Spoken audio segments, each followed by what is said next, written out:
بسم اللہ الرحمن الرحیم۔ آسانیاں بانٹنا کسے کہتے ہیں؟ آج میں اپنی تمام مصروفیات کو پس پشت ڈال کر درویش کے پاس پہنچا تھا۔ پہنچتے ہی میں نے دونوں ہاتھوں سے مصافحہ کیا اور بلا تمہید درویش سے دعا کرنے کو کہا۔ درویش نے میرے کاندھے پر ہاتھ رکھا اور بڑے جذب سے دعا دی، اللہ پاک تجھے آسانیاں بانٹنے کی توفیق عطا فرمائے۔ میں نے حیرت سے پوچھا، حضرت الحمدللہ ہم مال پاک کرنے کے لیے ہر سال وقت پر زکوٰۃ نکالتے ہیں، بلاؤں کو ٹالنے کے لیے حسب ضرورت صدقہ بھی دیتے ہیں، اس کے علاوہ ملازمین کی ضرورتوں کا بھی خیال رکھتے ہیں، ہماری کام والی کا ایک بچہ ہے جس کی تعلیم کا خرچہ ہم نے اٹھا رکھا ہے، اللہ پاک کی توفیق سے ہم تو کافی آسانیاں بانٹ چکے ہیں۔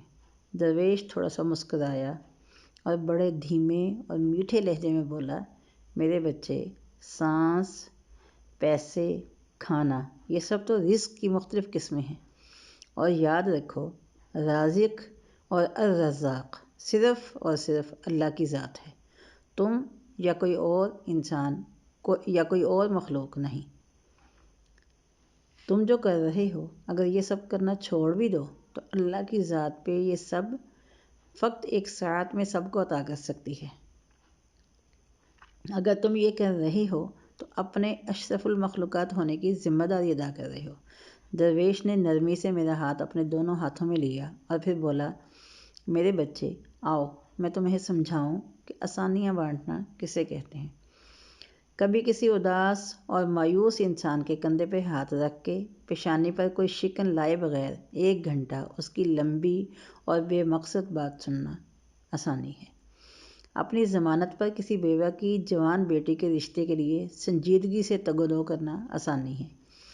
صبح دفتر جاتے ہوئے اپنے بچوں کے ساتھ محلے کے کسی یتیم بچے کو اسکول لے جانے کی ذمہ داری لینا یہ آسانی ہے۔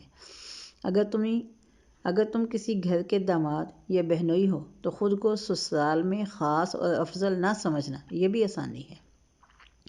غصے میں بپھرے کسی انسان کی کڑوی کسیلی اور غلط بات کو نرمی سے برداشت کرنا یہ بھی آسانی ہے۔